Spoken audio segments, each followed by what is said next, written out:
Hey, it's Becky with A Better Way to Homeschool, and I am super excited to bring you another guest out here on our page. I am jumping up and down on my bouncy ball because this gal has so much to share with us. So without further ado, I am more than pleased to share Sarah Bliss from Holistic Homeschooler with everybody. Yay! Hi, Sarah.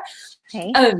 I met Sarah back, I believe it was in December. She might not even remember this. I was hosting a freebie thing on my blog, and Sarah was very, very generous and donated stuff for us to have out on our blog. So, but I was thrilled to have Sarah on because Sarah, you have this sweet spot in homeschooling and in life about nature and nature studies. But before we get into that, I wanted you to tell us a little bit about you and your family, how long you've been homeschooling. Depends on what you count as far as when. We're kind of the mindset that we started from the time they came out. Right? It's just, but as far as formal schooling, my oldest is 7, so she'll be 7 this Friday. Oh, Yeah, I know. It's how many kids do you have? So you have I have five? a 4.5-year-old. I would love to have a big family. It just hasn't happened. Fair enough. But so you have a daughter that's 7 and your 4.5-year-old? Yeah. So he's learning by the way, but he's not really, he's learning his ABCs and he's learning his numbers, and he gets read to a lot and plays a lot outside. So, but my oldest, she's different. She's much more, I don't know, just intellectual, very academic minded, very analytical. Just she enjoys the books, the book work, and that sort of thing. So she started early, but my little guy, I don't even see that kind of sit still and want to listen and pay attention to much of anything quite yet. So I have 5 sons, and they were all, if you line them up with public schoolers, you would label them delayed learners. They didn't talk early. I only had one that walked way too early, but they were delayed walkers, delayed talkers, all of them delayed readers. But now they're 13 and up to like 26, and they are brilliant. They just never fit into the mold. And it's one of the things that I personally loved about homeschooling boys was that there was just no rush. It wasn't a big deal. Our youngest was 10 when he learned to read, and that was not a big deal. We just read to him. And in the end, it turned out to be the best thing we could have done, because his spirit and his creativity was marinated in excellent language, rather than trying to tie that kid down to a chair. It was like, go play, go jump, go build. And he absorbed it like by osmosis or something. So it was amazing. No, I love it. I think that's one of the best things about homeschooling is letting our children be able to progress at their own rate and not having to fit them into something and cause that stress when it's not really necessary. Hey, Anna. Yay! So Anna's here. I'm sure there's a bunch of people here too. So Janine, and Anna is like, yay, all he needs to know now. The way that the comments work on this, Sarah, is that I can see them. And when I remember to actually click them, it'll pop on the screen. So you'll be able to see them too. That's why I see some of them. Exactly. And so if people have questions, I'll save those to the end so it doesn't interrupt a chain of thought, but we will come back to the questions. And before we dive in, I want to let everybody know that in the descriptions, there's a link to a post where all of the interviews are stored on my blog, and there's a a stripe there that says something about getting the details, like getting the goods, and you can get a printable that'll help you connect with Sarah and find the goodies that she has for us today. So I want to dive right in, because All right. I was so excited to chat with you the other day just about nature studies. And I went live on my other page just a little while ago to say what a treasure it is to speak with someone when they're sharing from their sweet spot. And I hung up the phone with you talking about nature studies, and it was like electric. Like, I was so excited just to hear your heart about it, and then convicted, that I don't spend enough time outside with my own kids. But so just explain just general, like broad brushstrokes. What are nature studies? What does this mean? Well, ideally, your end goal is to actually sit down with a nature journal, preferably a watercolor nature journal, Okay. where where your child will sit and do some brush work on one side, Uh-huh. and then if they're older enough to do some writing, do a narrative of what their nature study is. And Right. sometimes, though, it's just a lovely poem. If you're using, I don't know if you use poems in your homeschool, or if anybody that's watching uses poems in their homeschool. But Mhm. um, sometimes that's the lovely thing about poems. They bubble up at some time later on the line when something it reminds the child about, and particularly if you're doing a nature poem, and then you're then later on doing a nature study and there's something in that nature study that reminds them of that poem. And that's starting to happen with my 7-year-old, where it's not a full poem. It'll be almost a phrase of a poem, or a sentence of a poem, or something that she makes up on her own. And then sometimes she makes up stories about something she sees in nature. They're just imaginative things, and she doesn't always write them down because she's not there yet developmentally. But Right.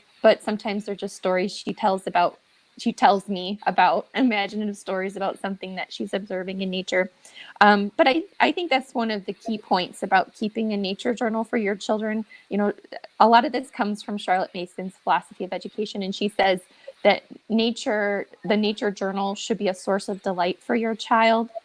And so when our kids are keeping a nature journal, that's how it's supposed to be for them. It's supposed to be a source of delight. It shouldn't feel as though it's some kind of work for them to complete. But they Right. are learning through all that. They're observing nature, and they're taking this natural science, and they're observing it and doing a visual narration in one side, using that creative outlet of brushwork. And then they're, if they're developed enough, doing a written narration on their side. And again, but to them, because it's a source of delight, it doesn't seem like work, even though they're still learning through all of that. So, Right. but then they're just short, quick 15, 20-minute lessons that whenever you sit down to do it. But there's so much that happens before that. And this is kind of a crazy thought, but Charlotte Mason had advocated for 4 to 6 hours of time outside every day through Right. the months of April all the way to end of October, depending on your season. And we think now, with our tech heavy culture, is that even possible? Is that even feasible? But in our family, we aim to make it happen. And I think a lot of that nature observation happens before that. And it's not so much a close observation. It's just being in nature, immersed in nature, experiencing the environment, experiencing the habitat of your nature study. And then after, hours of being outside later on, and it doesn't happen every day. In our family, it happens about once a week. But there's Right. so much learning that goes on during all that time outside, that once a week is enough, Right. And again, my children are So younger. once a week, you're talking about once a week doing the journaling part? Right. Yeah. Okay. I'm taking notes. That's awesome. It's like, okay, so and on a side note, so the last couple days I took an aside from technology where it was the 4th of July. I forgot it was the 4th of July. And I thought, oh my gosh, my family's off, so I better be off too. And I made myself unplug almost entirely from everything. But Yeah. one of the things that was different was I took my quiet time, my morning devotion outside in the morning. And I thought of you every day because as I was sitting there, now we live in Washington State, and Okay. our house is 5 minutes away from everything, but it's nestled in the trees enough that we call it our tree house. And so I'm sitting on the back porch, and all you see are trees that are 100, 150 feet tall. They're just That sounds pine amazing. trees. Oh, it's fantabulous would be the word that I would say. And then, but I was sitting there, and every morning was a different choir of birds serenading, because I get up early, so whatever time it was, 5:30 or it is about 5:30. So different birds, different insects, the sound of the rain coming through the trees, and the difference just as an adult of being outside doing my quiet time was day and night Oh, sure. to Oh, sure. how much There's I was health getting out of it. benefits. Oh, it was so amazing. So anyway, so now you're taking your kids outside, you're hanging out. So it's not that you're going outside to study nature, you're just going outside, right? To hike Experiencing it. and play Yeah. and Being garden. immersed in it. Just Whatever comes in there underneath their noses, whatever right, all their senses experience, and at right, some point all of that, for my kids, I do take them out, and again, I just was sitting down and reading this home education a little bit before I popped on, right, and just, I don't know, just to draw some inspiration real quick before we right, sat down and talked again.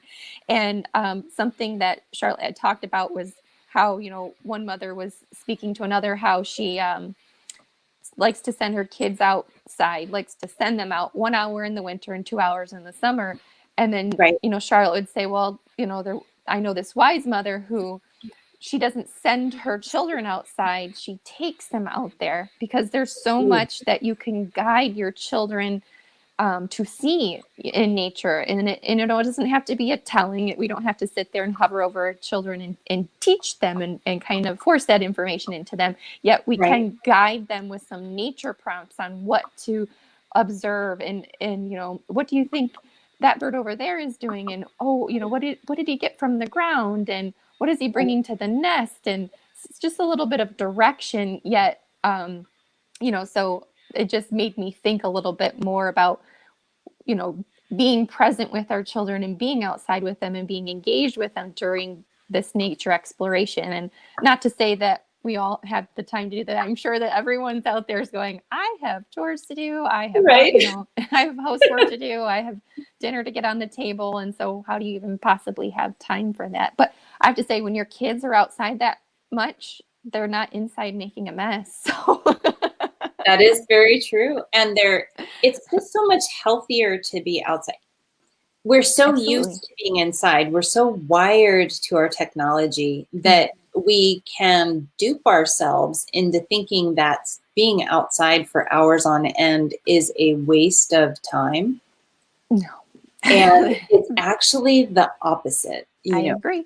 It's completely and totally the opposite. When I think of as I've been reflecting on this over the last few days, I have, out of our 5 sons, one of them has that learning language of, what's it called, naturalistic language. Okay, So a naturalist. yes, if you put him at a table and ask him to do anything school-wise, he has a harder time focusing. But if you simply take that same thing and you put him outside, it's like all of his senses come alive. Just that green and the oxygen. Oh, yeah. And then I was thinking about my dad, I didn't become a believer till I was 24. Okay. However, at my earliest memories are my dad doing things like plucking a flower, and he would hold it up to me and he would say, just look at it. Isn't it amazing? Isn't it intricate? And then he would always end it with, how can there not be a God? Aw. And, you know, when you're discovering, you know, nature and Yeah. just looking at Something things, had to design this. yes, Yeah. not magic is the wrong word, but it's just enlightening. And Yeah. and when I did come to saving faith, all of those things, like if they were dominoes, went and just fell into place. Like, wow, Lord, that's just amazing. Yeah. But it's watching clouds. It's listening to the rain, listening to the sounds, the smells, the Oh, sure. pointing things out. And it doesn't matter if your kids are little or if they're like my kids are teenagers and older now. We still, you know, I'm constantly, we don't spend 4 or 6 hours outside a day. No.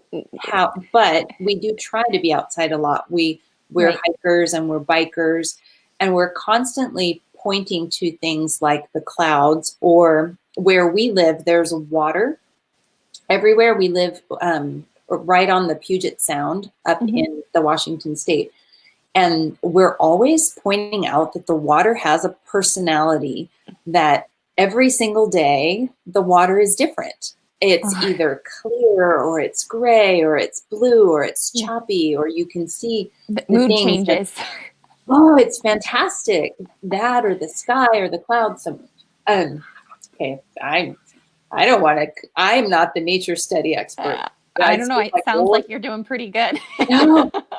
It, to me though, it's so easy to get lost in the things that seem like they're big, when it truly, it's those little things, the change in the sky, the change in the feel of the air, where you can feel the humidity or you can feel the dryness.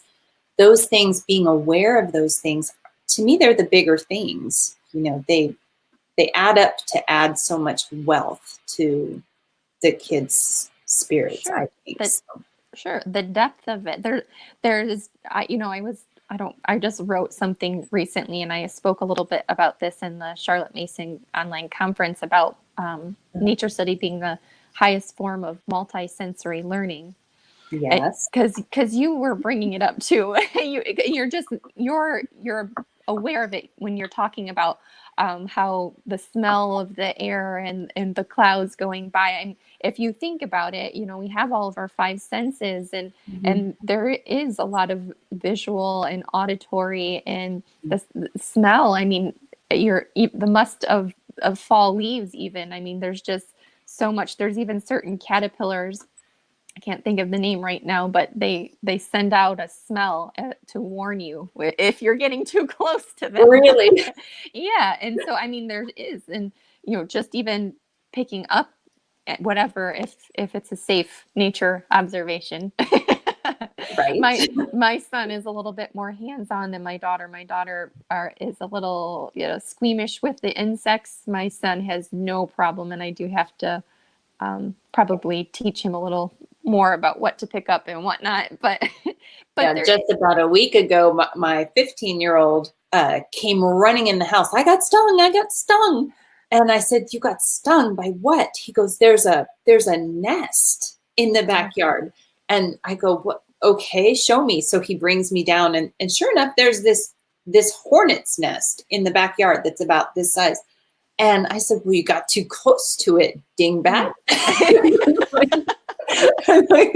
And then we found out later that they're, you know, the pest inspector, the guy, comes to take it away because apparently they're very aggressive, bald-faced hornets in the backyard. And the guy's like, whoa, you want to get way far away from that one. I said, well, my son already taught us that because he got way too close to it. But on the multisensory thing, I'm not a nature study person as much as I am a writer. And so in teaching kids to write, it's the same thing. where you are tapping into all of your senses. What does it look like, taste like, feel like, smell like? Yep. And that you want to be able to put those words down on paper. However, Right.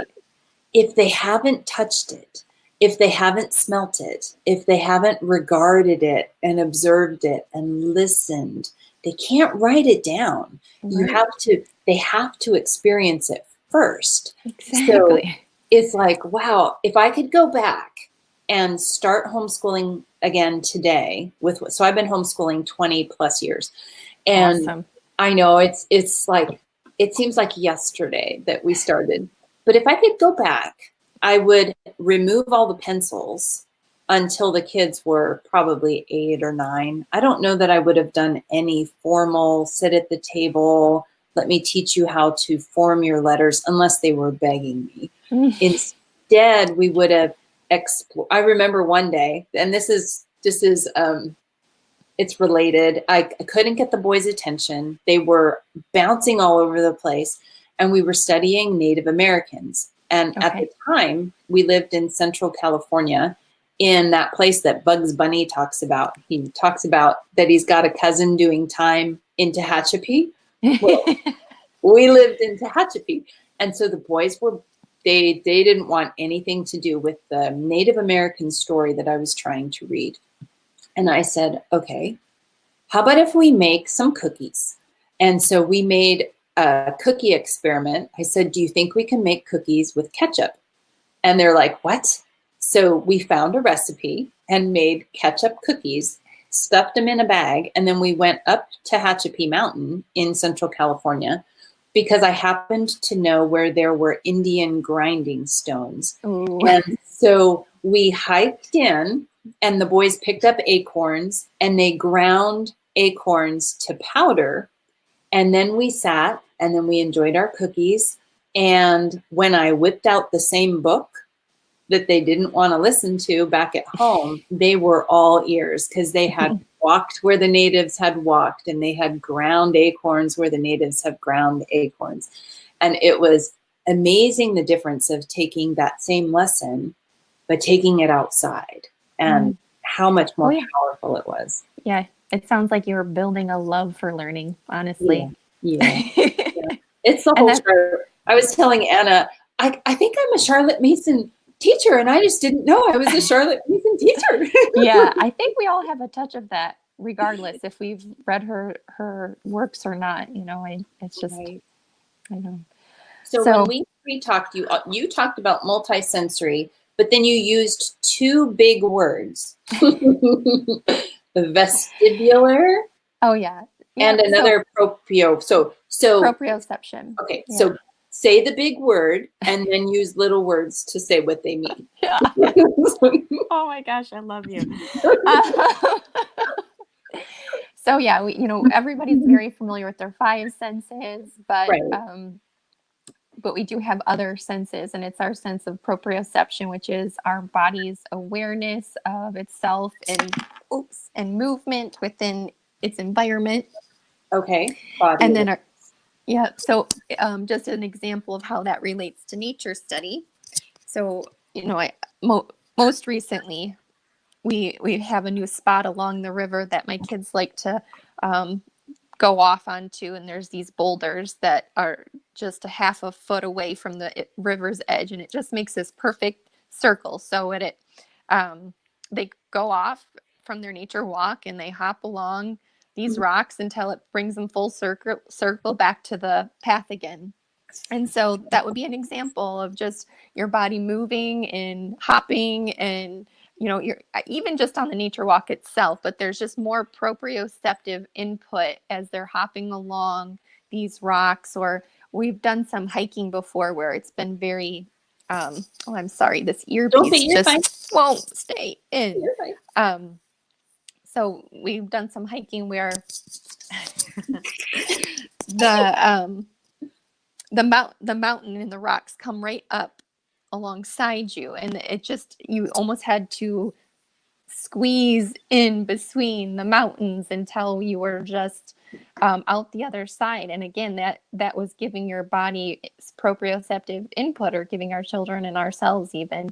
And then your vestibular system, the sense of balance, your brain's processing. You've ever heard of vertigo, or whenever you've been on a tilt-a-whirl. It's Yes. just, and how that Once. just, that spinning sensation, your sense of balance, or if you're walked across a balance beam or something. But in nature, we even experience that, if you're just balancing, walk balancing across a log that goes over the river, Right. and that thing. And these are ways that your children are experiencing that multisensory, proprioceptive, vestibular, as they're immersed in nature and going along a nature walk until they happen upon whatever it is that they've come to observe in nature. That's So cool.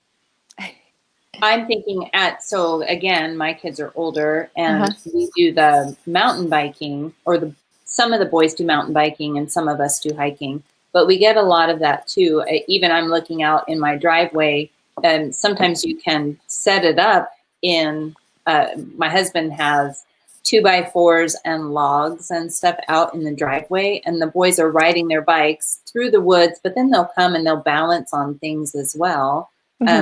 Sometimes even setting up obstacle courses for kids, you can manipulate things so that they're playing with balance and awareness too. I mean, nature is the world's best playground. That's what my daughter says. It totally is. It's like the most amazing place. Yeah. But I like how we can manipulate it too. Oh, sure. Yeah, We can you can set set stuff up slack in your lines. backyard. Very Sometimes we cool. just look out our back window. I mean, we aim to get within that range, but if it seems like it's going, as far as being outside 4 to 6 hours, if the weather's dangerous, or if it's miserably hot out, or, if we, I don't know, if we're just unwell and we're just not up to being outside, it shouldn't be a stressing experience or a dangerous experience. There is a balance to it. If it should be something that brings everyone delight. And if it's not, sometimes we just observe nature through our back window. Right. Which answers Kim's question. I popped that up because she had asked, what do you recommend for negative 40 degrees Celsius week? Dangerous weather. Yeah, we experienced the polar vortex here in Michigan this year. We stayed inside. Yes. Because there is that old saying that there's no such thing as bad weather, only inappropriate clothing. Yes. However, Wilfred, yeah, there is a limit to how far I'll take that. Oh, sure. And I think that's the point, that they're at negative 40 degrees. It's dangerous. Right. So yeah, that when we experienced that polar vortex, we just, because we even had an alarm, sent to our phone saying we had to keep the thermostat at 60 and no more, because otherwise we were all at risk in our whole area of losing power, and we didn't want to lose power during a polar vortex. So if it was that cold, we really just needed to stay bundled up inside and be happy and thankful for what we had. So I cannot even imagine that cold. Although we get like the torrential rain, but that's not the same as freezing. It's like freezing. But I can say that without, like, we've been in situations where we've been in like I don't know, we were on a nature walk. We were about 2.5 miles in, and there was nothing on the weather map that said that we were going to experience a near tornado type weather. And we were in the thick of the woods. But I was so thankful my husband was with me. And it was a very big learning lesson to my kids as far as safety and what to do with high winds. There was trees coming down all around us. Oh my gosh. And it was a bit. And we found, so we taught them, we had to find something where there was like a deep raven and kind of hunker down underneath it, because we just didn't want to be walking around where trees were coming down. And my son was 2 not 4. And he was Right. much smaller. He didn't understand these things. It was very frightening to him. And I just had to keep a sense of peace about me and calmness so that he could feel that and not be frightened, even though everything that was happening around us was frightening. Wow. Wow. So I can say, you know, even though we don't go, you know, purposely go into dangerous situations, there have been instances where it's just happened, and we did, you know, the best that we can. Maybe in the future, I've always kept a safety kit on me and that Right. sort of thing. And again, this was a way to teach our kids what Yeah. to do. And although for my 2-year-old, I'm sure he doesn't remember, but my oldest remembers. Well, and it's not important to get yourself into danger, but it is important to do like what you said. It's a learning experience. There was one time in one of the houses that we were living in, the house across the street, their chicken coop caught on fire. And so I, called the fire department, and we went outside and we were rounding up the neighbors. Well, I forgot my husband was taking a shower, and so I ran outside, called the fire department, and got everything all like taken care of with the neighbors. And then he's like, "Hey, what's going on?" Like, I totally forgot to tell him that there was a fire right across the street. And it was one of those, okay, in an emergency situation, my brain shuts down. So it's like I do what I think is the most appropriate thing to do at that moment. Yeah. And what I realized was that I needed to pre-think what I needed to do in an emergency. So I had that all set up in my head. Right. And it's the same thing when, when you're going on a hike. Do you know where you're going? How do you get back to your car? When we go on a hike, we use a smartphone. We have an app that is called Trail Forks. And it'll actually plot where I'm at, so I can see, oh, I took this trail. This is how I get back to the car. Yeah. But I still have to have that situational awareness so that if my phone dies, I can still make it back to the car. This is a little bit of a way that we are starting to teach geography, is keeping a compass, an old-fashioned compass to give that sense of direction. And this is where we're at when we left, and this is, what direction do we have to walk back to get back where we started. And it is something that Charlotte talked about in her geography chapter in home education. So I can't take credit for that idea. It's a good idea, though. It's a good idea. And when we're talking about nature studies, and you're talking, like you've said a lot already, and you're talking about, drawing what you see, or the kids writing poems that they're learning about things in nature. In our house, I'm a secretary for kids that either had delayed, if you compared them to other kids, delayed writing capabilities. So I was a secretary for some of my boys almost all the way up through high school when they were being creative, so that they wouldn't get stumbled by, well, how do you spell, or, what do you do that? I would just let them tell me, and I would write it down. But the same thing too is that these nature studies they cross so many subjects. You've got your science, you've got math as you're estimating, or you have navigation, you have geography, you have writing, you have art, you have gross motor skills because you're outside and you're moving, you have fine motor skills as you're plucking seeds, or, twirling feathers, or weaving things together with There's sticks. Even just precursor writing skills that your children are developing when they're pulling weeds, when they're twisting off the flowers and picking them and sharing them with you. I've thought about that extensively for my oldest. She has some sensory issues, and we use nature outside of sensory integration therapy. We use nature quite a bit for just natural sensory therapy. And I think about that because the physical aspect of writing, I can tell, is something that just isn't her personal strength. And she enjoys the thought of it, but the physical aspect of it is not.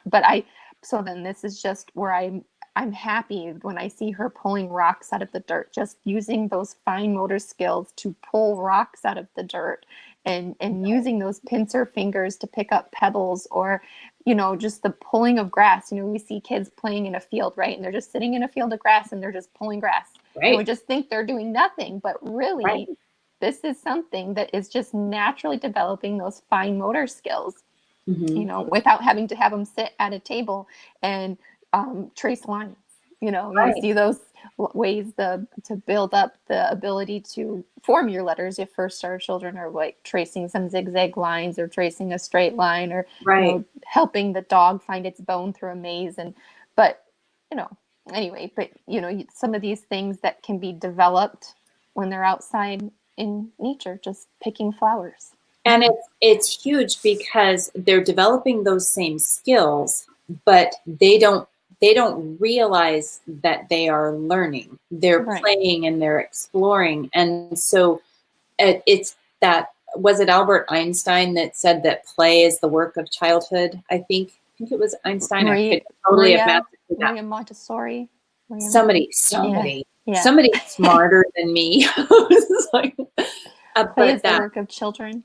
yes, and Yeah. so important that they, they're processing and they're making those connections from this side of the brain to that side of the brain, and they're Yes. exploring and feeling and touching. And if they get enough of that, then when they do finally sit down to hold a pencil, they're much better off than if you set a 3-year-old down at a table and you try to develop their fine motor skills and their ability to, form letters correctly, just so that you can brag, honestly, Yeah. that your Or check 3-year-old. a box off. Exactly. Now, and I'm not saying that early writers are bad and that you're a bad parent if get your kids to do those things early. Some kids are naturally just bent to do those Oh things. yeah. Yeah. The first time I got in trouble was that I remember at school, was because my kindergarten teacher was really mad that I already knew how to read and write. And so my mom was like, tough cookies, because she wanted to learn. So I taught my child how to read and write. Aw. And but not all kids are there.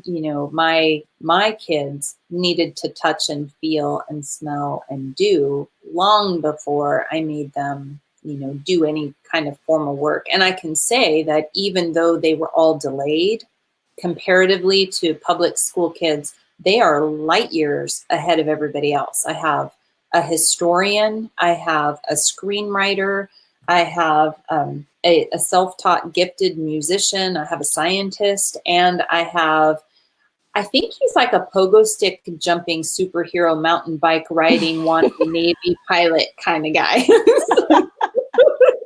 He's like, wow, busy. Look That's up busy in awesome. the dictionary, you'll see Stephen. So, but so now you have all these wonderful things happening in nature study. They are, number one, joining with all creation, able to appreciate this amazing place that we live in. Plus, they're touching on all these areas of learning, this multisensory learning, different levels of skills, gross motor skills, which are your big muscles, your fine motor skills, your ability to troubleshoot. Should I really get that close to a hornet's nest? Pretty sure he won't do that again. But these types of things all come from just spending time outside. Hmm. And it's okay if they take the place of things that other people would say, well, that's what school should look like.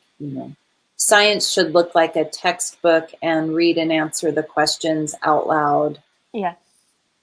Sometimes, but It's kind of funny. You just brought up a memory. We were at a pond that's near our house, and I was taking the kids. We do this a lot, but this was just more early on, and all we were there to do was observe the ducks and maybe feed them some bird seed if they wanted to come have some bird seed. And we're sitting on a blanket, and I will say I brought some books about ducks. right. Hello from Mexico, and I think it was Make Way for Ducklings, and Uh-huh. so we were gonna look at the ducks, feed the ducks, and read about the ducks, and have lunch outside. And someone came by and they had a 3-year-old with them, and the 3-year-old wanted to play with my little guy, Mhm. and I was like, let it happen. But at some point, they realized that my oldest was of school age and asked, why isn't she in school? And I said, she is. Right? And they kind of looked puzzled, and I'm like, we homeschool. And so then they were very quick about pulling their daughter away, and they're like, well, we don't want, we didn't want to disturb you. And then they walked away really fast, and the husband kept looking over his shoulder like, is this real? Like, is this what you do? And I Right? don't think they saw all that was going on and what we were doing, and that it looked very unconventional, and that's okay. Yes. We used to go, there was a season when we were in Central California, we always walked this one path first thing in the morning. And we went there specifically in the fall. We were collecting and harvesting acorns because we wanted to try to grow oak trees. And I remember, and there's so many lessons in here, but where we were in our homeschool journey at that point, we were in California and we were connected with a charter school at the time. We've done everything with homeschool. So any different way that you can homeschool, we've done it. So this one season we were at the charter school. And so the kids went to enrichment classes on Fridays. And so here we are, a typical day of the week. We're there early in the morning to go collect acorns. And the boys are flying, running down the path in front of me. And these two elderly ladies were walking by and they're like, why aren't you boys in school? And they flew right by. We only do school on Fridays. So to them, I'm like, so I did have a conversation with the lovely ladies who grilled me as they walked by. Right. But it doesn't look the same. No. Even the acorns, the boys were delighted to go pick up acorns.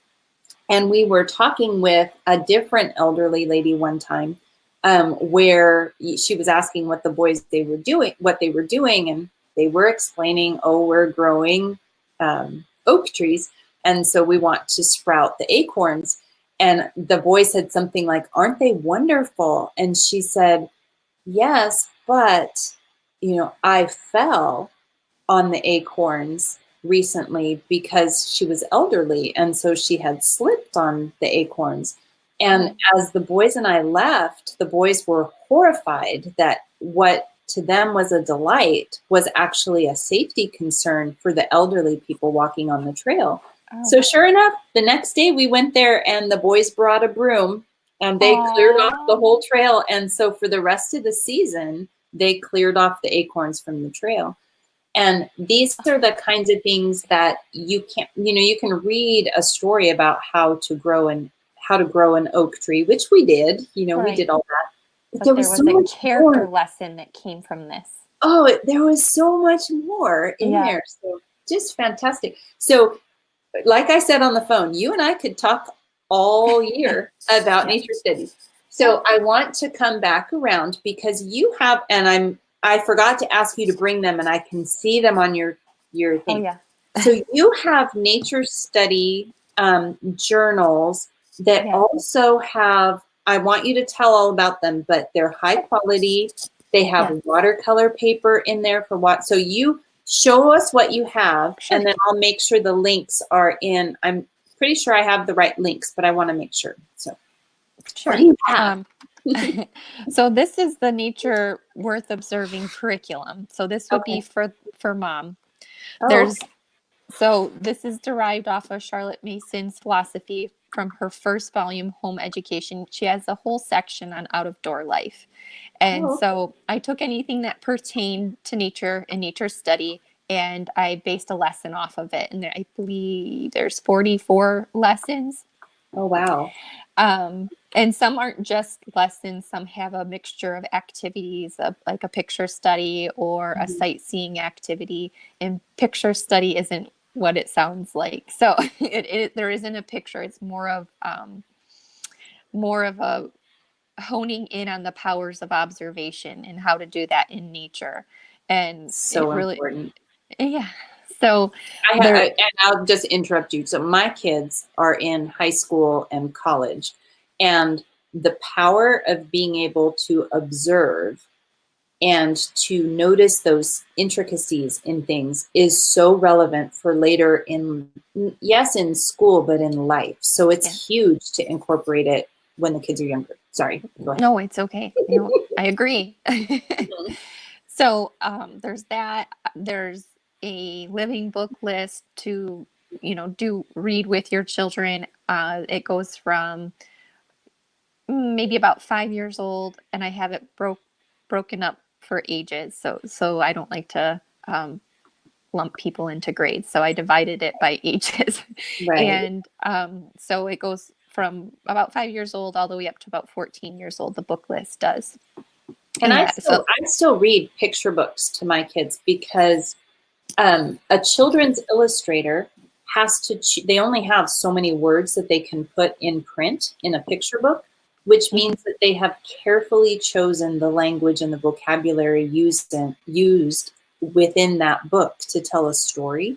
And so sometimes when you're teaching an older child anything, whether it be history or science or writing or anything, if you can find a picture book, a living book that goes with that topic, then there's so much wealth condensed into this marinated language. It's beautiful. So I love, I agree.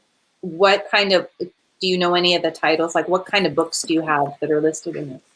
Let me see. I have some on nature lore, but most of them, there's a poetry packet in here too. I wanted to mention that real quick. Okay. So if there's a poem that they're themed based off of a lesson, you don't have to do them, but if you want to encourage poetry and reciting poetry or that sort of thing. Right. But I think my husband just sent off a firework right outside my window. That was so nice. Maybe he was just encouraging you to come and visit and hang out. Let me see. I thought my book list was printed, but this is one of the ones for nature lore, and this is for one of the younger ones. And this is just a cute story about children in the forest. She has several, and this is one I got for my 4.5-year-old, but my 7-year-old likes it too. So, in fact, today we school all year round, and so it's just kind of like a light bit all the time. Right. So we use All About Reading for our reading lessons, but today I found her in the front living room reading this all by herself, and there are some much bigger words in it that I didn't think that she would be able to read. Right. And you can kind of see how long it is. Wow. It's not just one sentence for a 4.5 or 5-year-old.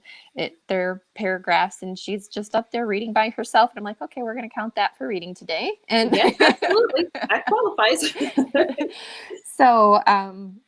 So the nature worth observing is the mom's companion. So it has the lessons, it has living books, it has poetry packet. Right. And then originally I was looking at Anna Comstock's Handbook of Nature Study to do our nature studies with. And I thought to myself, my goodness, I just wish I had all the direction from Charlotte Mason with the nature observation prompts from Anna Comstock. So that's just what I did. Oh, okay.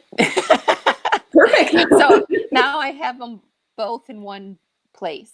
Okay. Essentially. So it's a blend between the two. So the nature observational prompts are cited from Anna Comstock, and then the lessons are derived from Charlotte Mason. Okay. And I think one of my favorite living book authors is Alice Gowdy, Goudey. I think I'm saying that right. Okay. A lot of things I read, and then when I say them out loud, I'm like, I know. I think I read that a you're lot. A reader. My oldest son would say subtle instead of subtle. It's like, oh, you reader, you. Yes. Alice Gowdy. What? Yeah. I don't know her. No, she's a lot of her books are actually out of print. They're vintage works. They're hard to find. In fact, I have a few of them. But she has a whole nature series, and it starts with "Here Comes." So it'll be "Here comes the bees," "Here comes the beavers," "Here comes the deer," and "Here comes the raccoons." So that's one of the examples of the books that I recommend in here on the living book list. And that's the one that popped off the top of my head, probably because she's my favorite. And so Here Comes Bees is definitely very hard to find. If anybody ever finds it, tag me, message me, just let me know. I just want to see it. Oh, and then what's the other book? Okay, so the nature journals. These are the nature journals. So these are made where you have, oh, it opened up to something my daughter did. So this is the side where on the top is the, let me flip to what we're doing right now, actually. They have found caterpillars. So right here, like this is a lesson. So the nature study itself is themed here in each nature journal. Like, so up here at the top is what we're studying. So we're studying a caterpillar. I know. And she tried to write the word beautiful. She's 7. I love it. You should see my 13-year-old spelling. That's fine. That's what spell check was invented for. It's like, don't worry. So today she put in the chrysalis, and then whenever it comes out, this is the spot for the monarch and whatever she wants to write over here. So that you can kind of see how that works. And again, this is watercolor paper, so it's about 98 to 140 pound cold pressed water paper, whatever I can get in stock. And just what that means is that it's suited exactly for watercolor brush work. So your pages aren't going to be buckling and bleeding. They're, your child's going to do their watercolor brush work, and it's not going to be buckling and bleeding into the other page, unless of course your child spills an entire glass of water on it, then it will buckle. Yes. that is hope. I have an early years companion, so this is what my little guy doodles on, and his chrysalis was so amazing today, and then he dumped the whole glass of water on it. And I was just, I mean, it's still beautiful, but yes. Oh my gosh. Okay, so in the link of the description, there's a printable page that when you click on it, you'll be able to get the link to where we are today, so you can watch it as a replay. But then there'll also be, there's things here that you can click on to get to so you can get to Sarah's blog, you can get to her printable so that you can access these. What's different is that you actually offer these in both physical, where you've already, like you'll print and you'll bind the watercolor paper for us. Yes. Or you have the digital where we can save a little bit of money, sort of, and then go and gather the materials and have it bound on our own, right? Yes. So you do both, either physical or. Okay. So the download, it is, but it has everything in it. The download has the curriculum, it has the poetry packet, it has your living book list, and it has your nature journal. So if you need to be super frugal, that is for you. If you don't care about keeping a watercolor nature journal, and you're fine with your child doing some sketchings on some plain paper that you've printed your nature journal out, then that's awesome. Anything to help. But if you're more, apt to wanting to keep a watercolor nature journal, then, you can't, I couldn't, there, even on Amazon, I haven't been able to find where a watercolor nature journal where it's, one side where you can do brush work and one side where you can write on it. It's just not something, but these are specific to the lessons themselves. They're titled to, so that, it's correlating with the lesson that's in the parents' which companion. Is beautiful. I make printables too, and one of the things that I have in there is I have an insect bundle. Mine's not a physical product. They're all just downloads. Yeah. But I found that over the years that I used the quality of the paper or the quality of the space, like the beauty of giving your child a piece of paper that has a frame in it, and then they draw within the frame.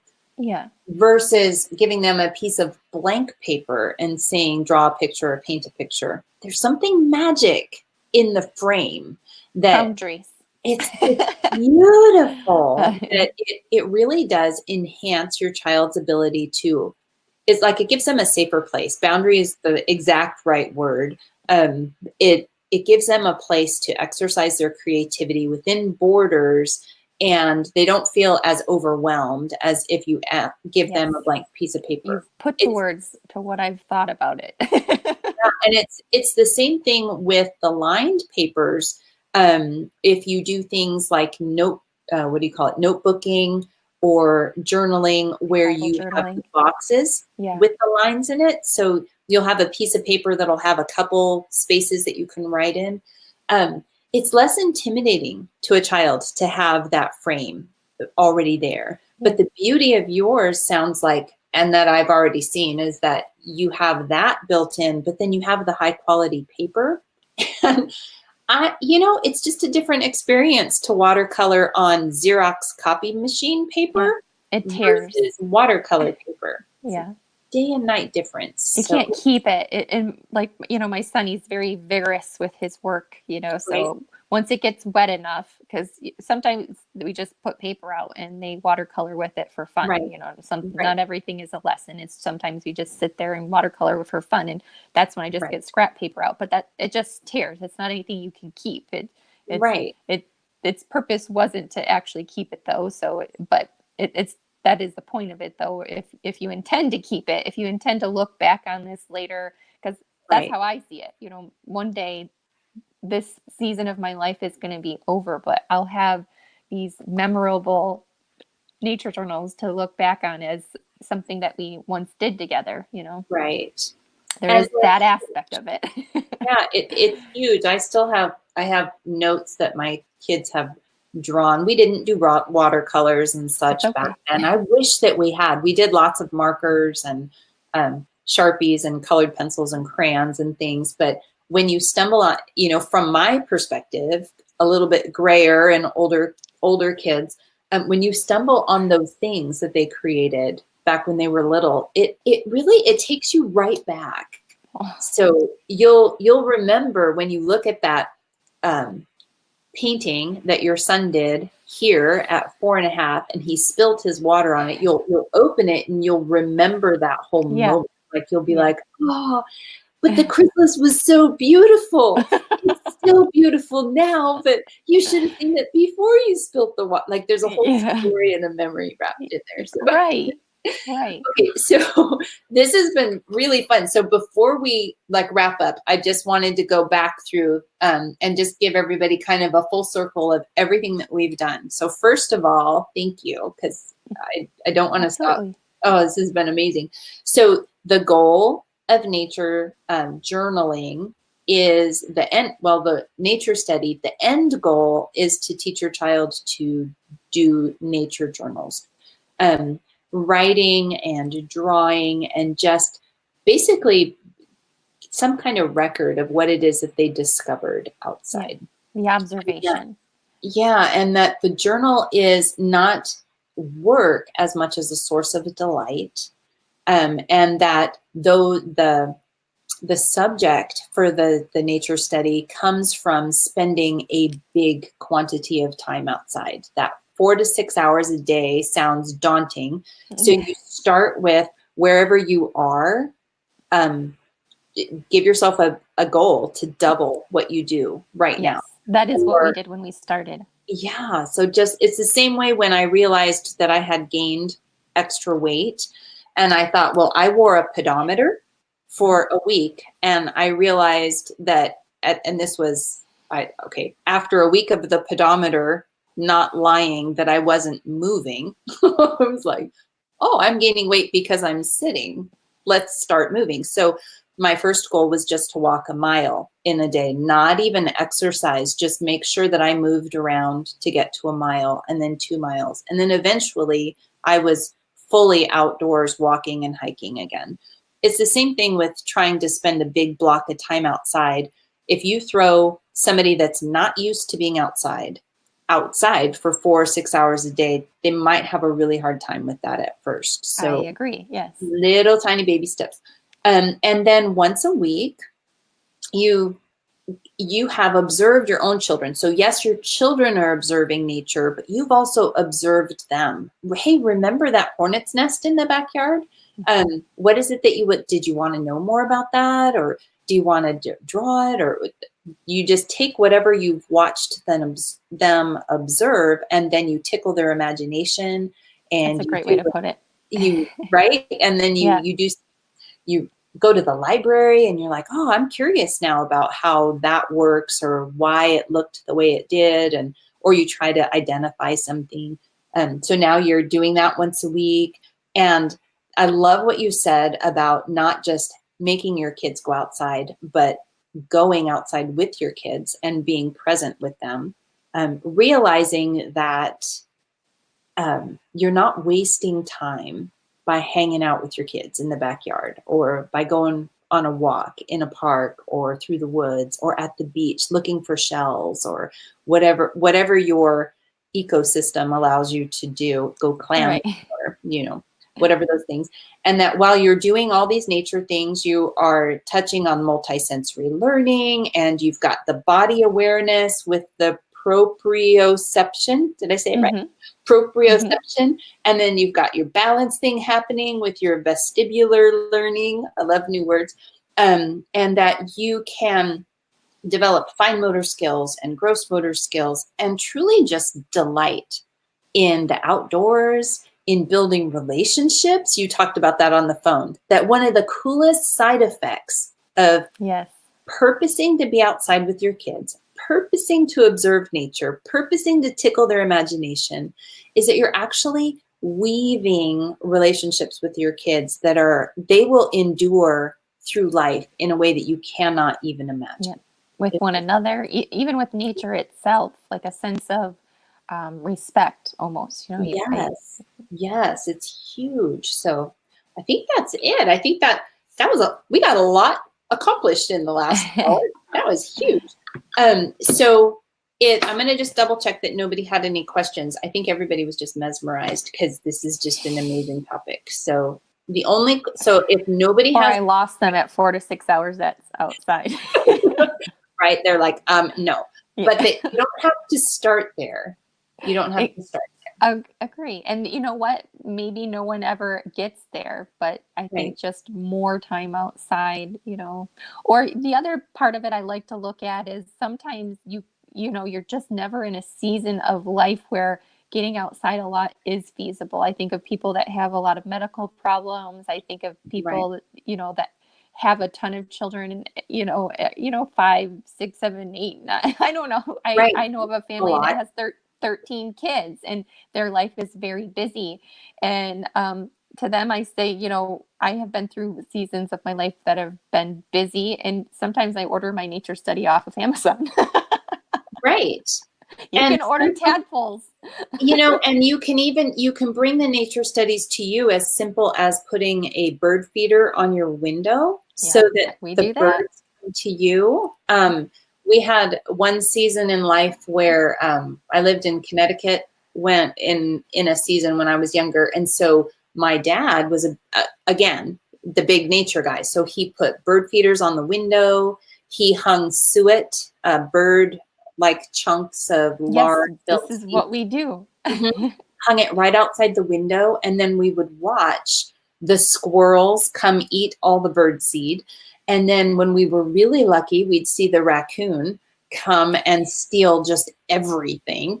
And then we always had bird identification books handy. So, and Post-its. So whenever anybody would see a new bird, it only takes one time for somebody to see a bird and to get excited and to say, "Ooh, it's a dark-eyed junco."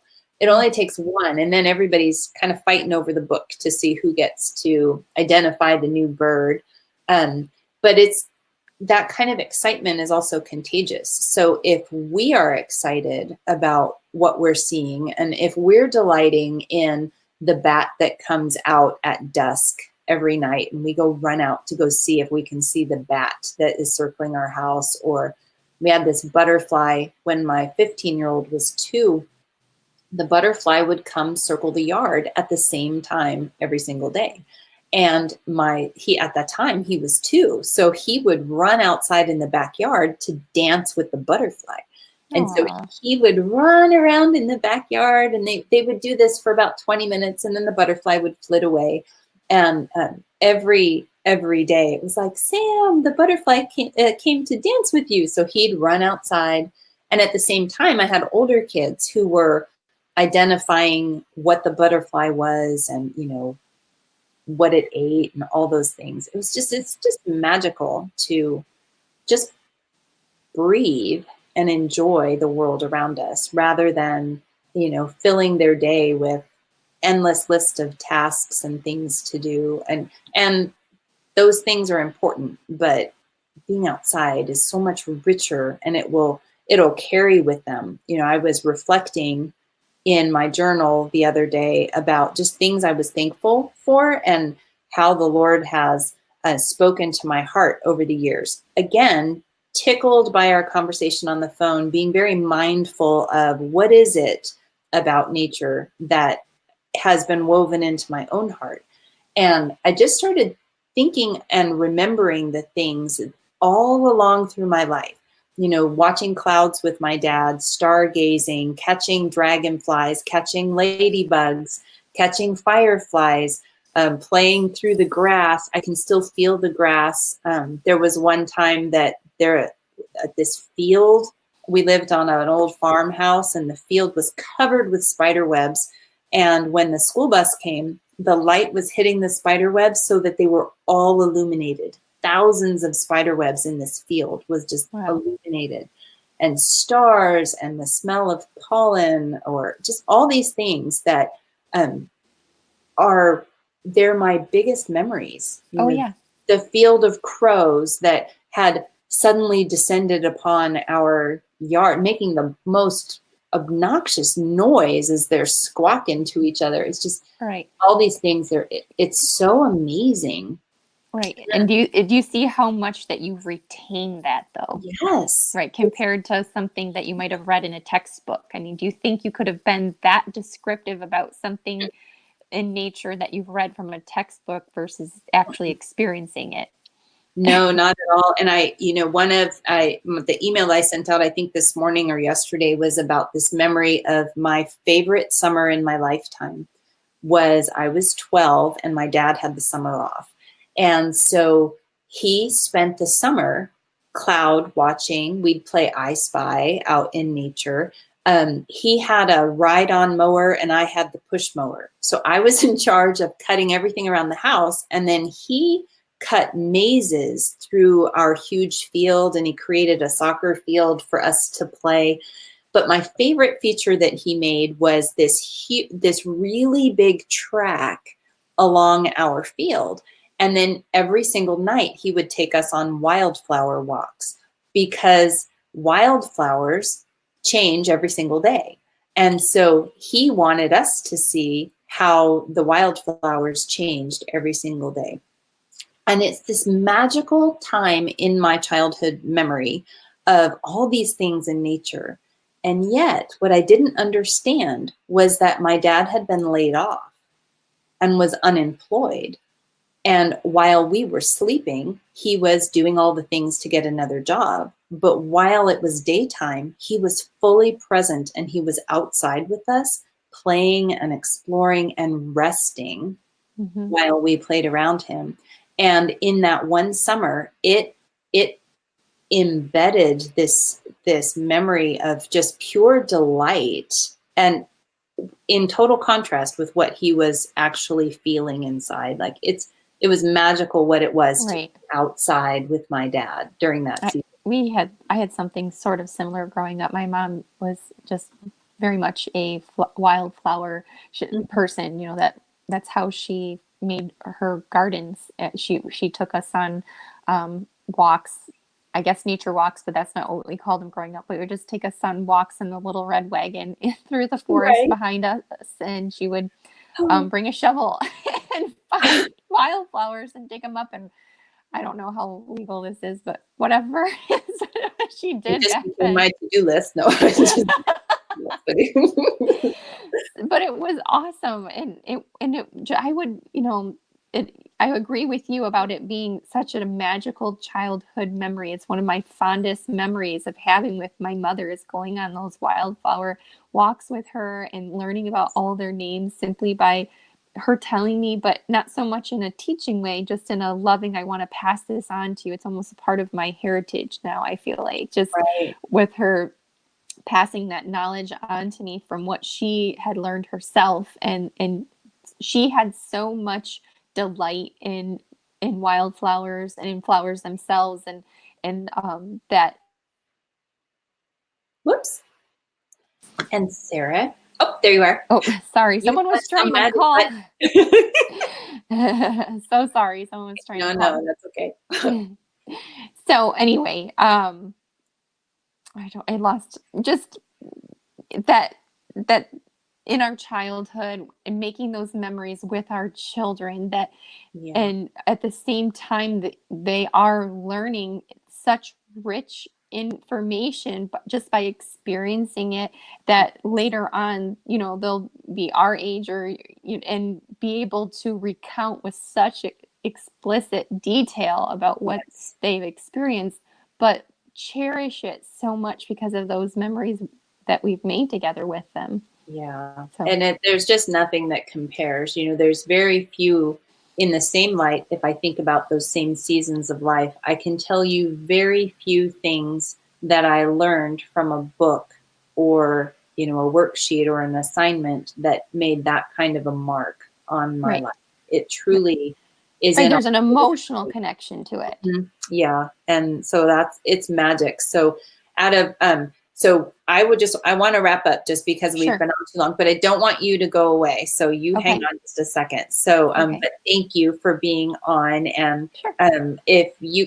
everybody that's out here, please make sure that you go visit Sarah at Holistic Homeschooler and grab the download so that you get access to the links that bring you to the journals. And if you have any questions, you can leave them here in the comments, and then she and I will make sure to answer your questions. So thank you, everybody, for joining us here at A Better Way to Homeschool. This has been such an amazing conversation, an amazing just remembering of how important these things are. And I pray that you were unbelievably blessed and encouraged. So make sure that you, hey, thanks, Gail. Make sure that you go and say hey to Sarah. Visit her at Holistic Homeschooler on Facebook and like her page. That would be a super big blessing. And go ahead and grab your download and grab your journals, and then let us know how you love this whole journey of exploring nature with your kids. So, and thanks for joining, everybody. And I will see you again soon. The next interview, the next chat is on Thursday, where we're talking about music in homeschool with Gina Mayo with music in our homeschools. So join us then. So anyway, have a great day, and I'll talk to you soon.